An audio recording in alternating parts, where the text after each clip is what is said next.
ఎన్నికల వ్యూహకర్త ప్రశాంత్ కిషోర్ వైసీపీపై పిడుగులాంటి వార్తలు ప్రచారం చేస్తున్నారు. 2017లో జరిగిన విషయాన్ని బయటపెట్టారు.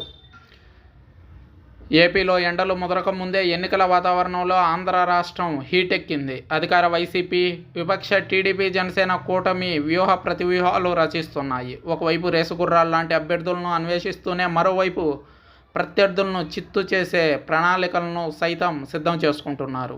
ఈ క్రమంలో వచ్చే ఎన్నికల్లో అధికార వైఎస్ఆర్సీపీ ఓడిపోవడం ఖాయమని, తెలంగాణలో కేసీఆర్కు పట్టిన గతే జగన్కు పడుతోందంటూ ప్రముఖ ఎన్నికల వ్యూహకర్త ప్రశాంత్ కిషోర్ ఇటీవల సంచలన వ్యాఖ్యలు చేశారు.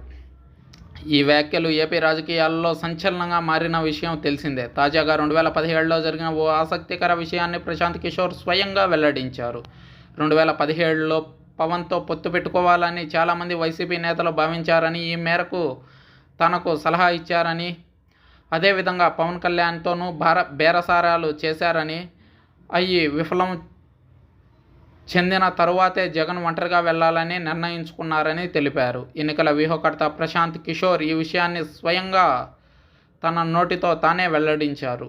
అది 2017 ఆగస్టు అనుకుంటా. నంద్యాల ఉప ఎన్నికల్లో వైఎస్ఆర్సీపీ పార్టీ ఘోర పరాభవాన్ని చవిచూసిన తరువాత పార్టీ సానుభూతి పరులు, పార్టీ నాయకత్వం పవన్ కళ్యాణ్తో పొత్తు పెట్టుకునే విషయాన్ని తన దాకా తీసుకొచ్చారని, అదేవిధంగా ఇండస్ట్రీలో ఉన్న కొంతమంది రెడ్డి సామాజిక వర్గానికి చెందిన నిర్మాతల చేత పవన్ కళ్యాణ్తో రాయబారాలు నడిపించారని, 17-18 సంవత్సరాల్లో పవన్ కళ్యాణ్ని రాజ్యసభకు పంపించాలన్న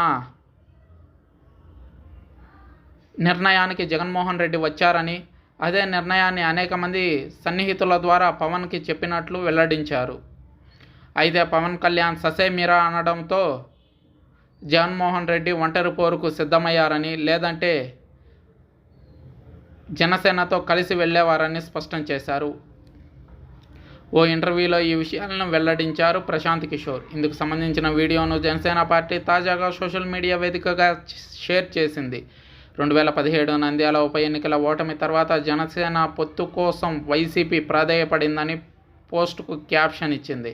కాగా ఎక్స్ వేదికగా షేర్ చేసిన ఈ వీడియోలో ప్రశాంత్ కిషోర్ ఎప్పుడు, ఎక్కడ ఇంటర్వ్యూలో ఈ వ్యాఖ్యలు చేశారనేది స్పష్టంగా లేదని వైఎస్ఆర్సీపీ నాయకులు కొడాలి నాని, వంశీ లాంటి వాళ్ళు చెప్పుకొచ్చారు. అయితే రీసెంట్గానే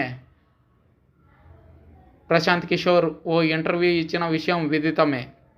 ప్రైవేటు విలేకరుల సమక్షంలో ఈ ఇంటర్వ్యూ ఇవ్వడం జరిగింది. అనేక సోషల్ మీడియా నెట్వర్కింగ్ వెబ్సైట్స్లో ఈ ఇంటర్వ్యూ హల్చల్ చేస్తున్న విషయం తెలిసిందే.